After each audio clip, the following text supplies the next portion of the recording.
Bonjour à tous, chers membres du Mistral Social Club. On vous retrouve de nouveau en direct du festival du Jardin Sonore qui a lieu chaque été dans le joli domaine de Fontblanche à Vitrolles. On vous emmène cette fois-ci à la rencontre des associations présentes pour parler des projets qu'elles soutiennent. C'est parti! C'est parti pour une première association et nous nous trouvons actuellement au stand Clean My Calanque. Vous connaissez sûrement, chers auditeurs et auditrices, mais on est là pour rentrer un petit peu plus en détail dans le projet associatif. Bonjour mesdames. Bonjour. Bonjour. Pour commencer, est-ce qu'on pourrait résumer le projet Clean My Calanque en quelques mots? Carrément. Clean My Calanque, ça a débuté par une bande de petits jeunes qui ont décidé de ne pas accepter de vivre dans la pollution et dans le plastique et de protéger leur ville, un petit peu une ville avec beaucoup de ressources, qui ont pris deux sacs, qui ont ramassé et qui ont l'objectif complètement fou de faire de Marseille, avec l'aide de tous les citoyens et les citoyennes, une ville propre et même un modèle de ville propre pour le reste de la France en éco-responsabilité et en propreté de la ville. Donc c'est un challenge un peu fou, mais que chaque jour on avance un petit peu avec l'aide de tous. On est persuadé qu'on va y arriver. Donc une initiative citoyenne à la base qui s'organise en association, c'est ça? Et alors comment on peut participer à l'association?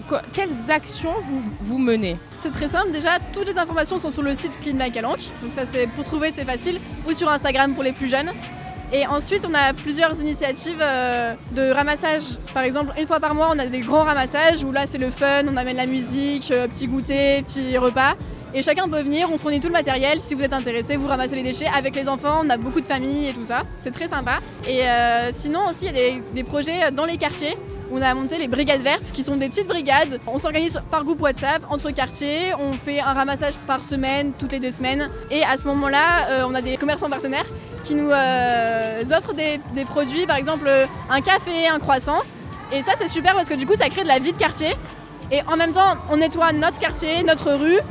Et on rencontre des gens, c'est sympa. Et ça permet aux gens de s'impliquer qui ne peuvent pas forcément venir sur les grands ramassages. Donc du lien social aussi, en plus de l'écologie et de l'éco-citoyenneté et de responsabiliser les gens.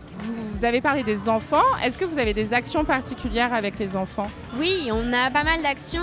Tous les jours, on va dans les écoles qui nous écrivent par mail et on va sensibiliser. On donne des prémices, on plante des petites graines dans la tête des jeunes parce que c'est leur future planète, c'est leur avenir. On leur apprend les bases, ce que c'est un déchet, un cycle de vie, les actes et les répercussions des actes.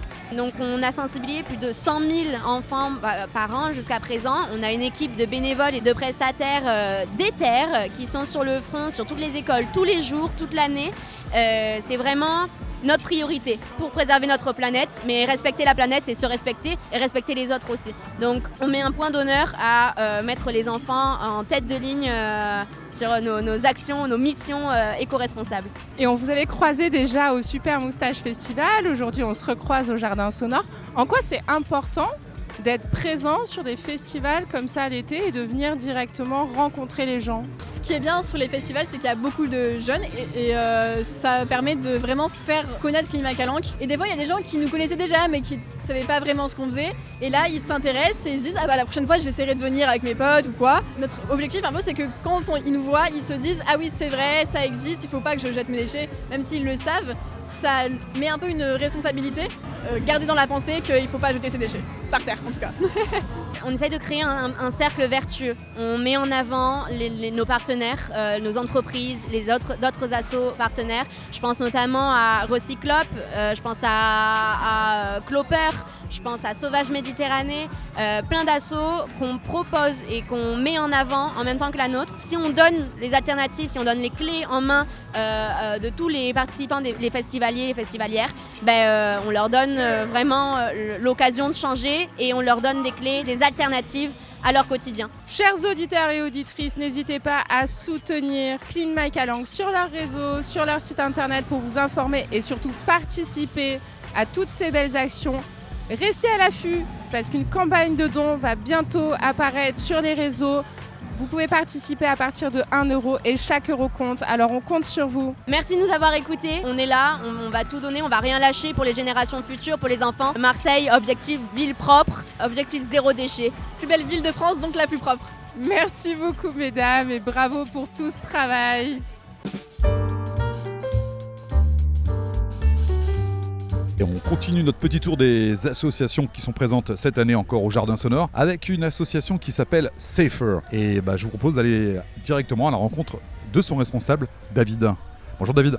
Bonjour. Alors David, est-ce que tu peux un peu nous expliquer en quoi consiste Safer ? Safer, en fait, c'est une application qu'on télécharge en festival. Donc à l'entrée, on vous remet un QR code que vous scannez, qui vous renvoie vers une application qui vous géolocalise et qui vous permet de lancer une alerte si vous êtes témoin de violences sexuelles ou sexistes. Application gratuite aussi, il faut expliquer. Bien évidemment, oui, l'application est gratuite. Elle est à télécharger sur chaque événement, justement pour que la localisation soit efficace. Donc vous êtes localisé et nous on intervient, on vient voir ce qui se passe, on vous prend, on vous met à l'écart, on en réfère à la sécurité si le besoin s'en fait sentir et on fait tout pour que les festivaliers passent le meilleur festival possible. Combien vous êtes déjà ? On est 14 cette année sur le dispositif, donc avec d'anciens pompiers, par exemple retraités, des profs, des psys, des éducs, beaucoup de gens qui travaillent autour du social justement qu'on retrouve sur nos stands. Voilà, parce qu'il faut le préciser, vous êtes tous des bénévoles, hein, c'est ça hein ?